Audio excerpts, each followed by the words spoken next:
Hi friends, माझं नाव चैतन्य पत्की आहे आणि welcome back to my YouTube channel. पण या व्हिडिओमध्ये ॲनालिसिस करूया एक शॉकिंग न्यूजचं. भारतीय टेस्ट कसोटी कप्तान कॅप्टन रोहित शर्मा यांनी अचानक त्याची रिटायरमेंट अनाऊन्स करून दिलेली आहे टेस्ट क्रिकेटमधनं. अचानक असं म्हणता नाही येणार. माझे सोर्सेस मला सांगतात की रोहित शर्माने ॲक्च्युली BCCIला सांगितलं होतं की तो इंग्लंड दौऱ्याच्या मध्यावर जी पण इंडियाची स्ट्रॉंग पोझिशन असेल तर तो MS धोनीजींनी जी 2014मध्ये रिटायरमेंट अनाऊन्स केली आहे तशी रिटायरमेंट अनाऊन्स करणार आहे. बट तसं काय BCCIने ऐकलं नाही आणि त्यांनी त्याची इमिजिएटली रिटायरमेंट इफेक्टिव्ह केली. तुम्हाला हे पण कन्सिडरेशनमध्ये घेऊन चालावं लागेल की रोहित शर्माचा फॉर्म ॲटलिस्ट टेस्ट क्रिकेटमध्ये न्यूझीलंड विरुद्धचा दौरा म्हणा का ऑस्ट्रेलिया विरुद्धचा दौरा म्हणा एवढा काय चांगला नव्हता. Unfortunately that also might be one of the reasons. But थोडंसं शॉकिंग काय आहे, कारण फॉर्मर ऑस्ट्रेलियन कॅप्टन मायकल क्लार्कच्या यूट्यूब चॅनलवर त्यांनी एक इंटरव्ह्यू दिला होता. त्यांनी सांगितलं होतं की I am very much looking forward to play the England series. पण त्यांनी त्याचे पूर्ण पत्ते काही खोलले नाही. बट त्यांनी जसं BCCIला इन्फॉर्म केलं, BCCIने त्याला स्पष्टपणे सांगून दिलं की समजा जर तू असं केलं मिड सिरीजमध्ये रिटायरमेंट अनाऊन्स करायचा प्रयत्न केला की टीम थोडीशी अनसेटल होईल. सो रोहित शर्माला सिग्नल मिळून गेला आणि त्यांनी त्याची इमिजिएटली रिटायरमेंट अनाऊन्स केली. 67 कसोटी सामन्यांमध्ये रोहित शर्माने भारताचं प्रतिनिधित्व केलं. 4301 धावा केल्या. रिस्पेक्टेबल ॲव्हरेज होतं 40.57चं. 12 वेळेला त्यांनी शतक ठोकलं, 18 वेळेला त्यांनी अर्धशतक ठोकलं, 68 कॅचेस पण त्यांनी घेतले. तो खूप चांगला गन फिल्डर आहे. आणि 2 विकेट्स पण त्यांनी कसोटी क्रिकेटमध्ये इंडियासाठी खेळल्या. Just as an added bonus त्यांनी डेब्यू केलं होतं 6 November 2013 Eden Gardens West Indies विरुद्ध आणि त्या मॅचमध्ये त्यांनी कमालीचं शतक झळकावलं.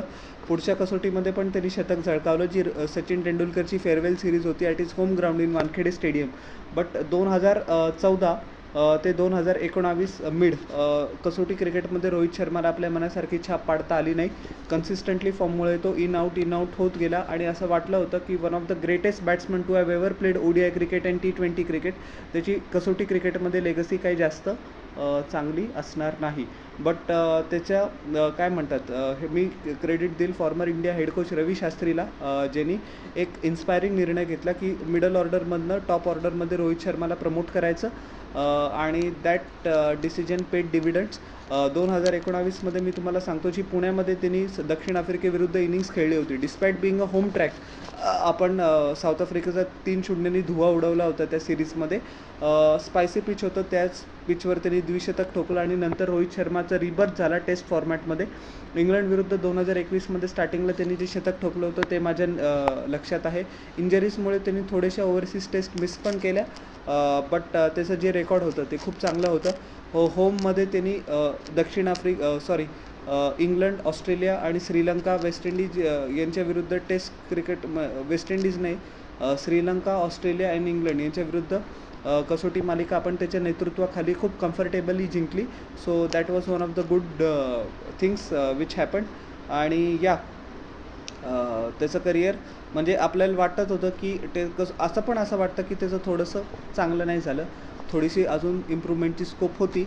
पण हे पण त्याला नसतं मिळालं समजा जर रवी शास्त्रीने त्याला ओपन नसतं करायला लावलं. So good career.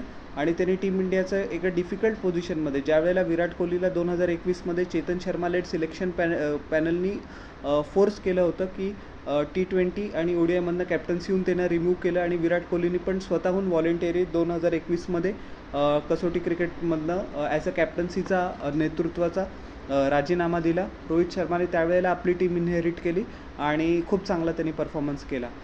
सो माझ्या मते त्याच्यासाठी एक फॅन्टॅस्टिक करिअर होतं. थोडं अजून करता आलं असतं, पण आपण हे म्हणताना फक्त म्हणतो की ग्लास हाफ फुल. आपल्याला असं बघायला पाहिजे की त्याचं करिअर खूप चांगलं होतं आणि एवढं पण त्याला समजा त्याचे नंबर्स नसते मिळाले. So thank you once again captain for your services. आणि होपफुली ODI क्रिकेटमध्ये तू आणि विराट 2027चा वर्ल्ड कप आपल्याला जिंकव. And lead up to that जेवढ्या पण मॅचेस तुम्ही खेळा तुम्ही आम्हाला थरोली एंटरटेन करा. आम्ही तुम्हाला काही जज करणार नाही. And once again hitman, thank you for your contribution in test cricket. So तुम्हाला हा व्हिडिओ कसा वाटला हे जरूर न चुकता मला खाली माझ्या कॉमेंट सेक्शनमध्ये सांगा. आणि माझ्या यूट्यूब चॅनलला लाईक, शेअर आणि सबस्क्राईब करा आणि बेल आयकॉन प्रेस करा पुढच्या नोटिफिकेशनसाठी. भेटूया नेक्स्ट व्हिडिओमध्ये. Till then everyone, bye.